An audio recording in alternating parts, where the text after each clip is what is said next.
Speaker of the House, Nancy Pelosi, says impeaching President Trump is, quote, not worth it. Pelosi made those comments in an interview with the Washington Post Monday. This is the first time she has come out against impeachment. In that interview, Pelosi said the process of removing the president from office would divide the country. She added that without something compelling, as well as bipartisan support, the process would not be worthwhile. But when asked if she thought President Trump was fit for office, Pelosi emphatically said no. Joining me now is CBSN political reporter Caitlin Huey-Burns. Caitlin, thanks so much for joining us. So does this effectively mean that the president will not be impeached?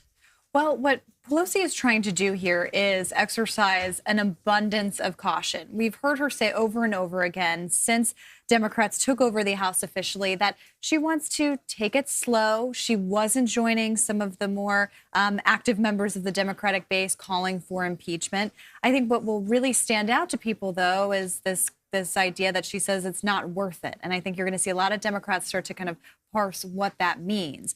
You have all of these committees who are now investigating various aspects of Trump and his orbit and who want to see the investigations respectively and those committees go to their logical conclusion. So Pelosi here is very much more on the side of these committee chairs than on the side of the more kind of active restive members of the party base. So I feel like I've heard her in the past sort of express some hesitation about this idea of impeachment, but this idea of not being worth it.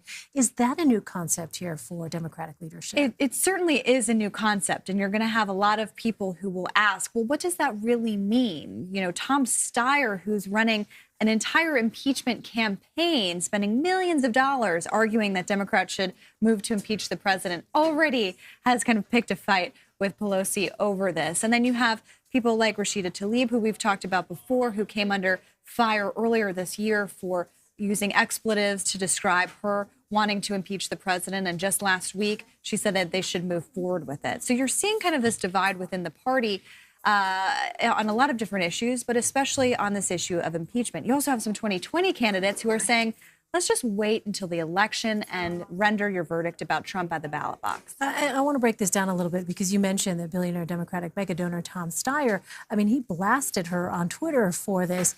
Are there going to be political consequences here that Nancy Pelosi is going to have to contend with as we get closer to 2020? Well, I think that she has a very different role than some of these other figures we've been talking about. So Tom Steyer said when he's decided not to run for president, he wants to make impeachment core to his own campaign, so to speak. And he's cultivating a list of voters and contacts that he can make, spending a lot of money on this effort. You also have other members who argued during their campaigns that came into Congress wanting to hold the president accountable. You also have other members, and this is who Nancy Pelosi is trying to provide some political cover for, that got elected in really swing districts or even really red districts that voted for Trump and also voted for a Democrat in 2018. So she has a lot of factors to consider here. And I think that's what's apparent in these comments. So a lot of factors to consider. Democratic presidential candidate Pete Buttigieg has said he wants President Trump to be voted out. But you mentioned Rashida Tlaib, Michigan Congresswoman, has introduced a resolution to impeach the president. Help us understand, Caitlin, why has there been such a split on this issue? I think those are two great examples of how varying these positions are within the Democratic Party, and Nancy Pelosi kind of having to strike some kind of balance between those two ends. So you have Democrats like Pete Buttigieg who are arguing, look, let's go through a campaign process. Let's see these investigations through, but let's also make a statement with our votes.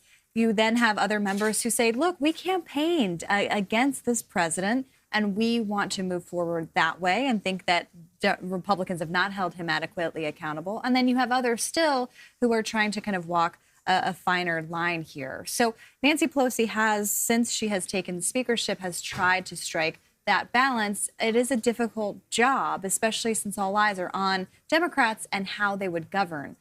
Which is also going to be the case that lots of them are making in the 2020 campaign.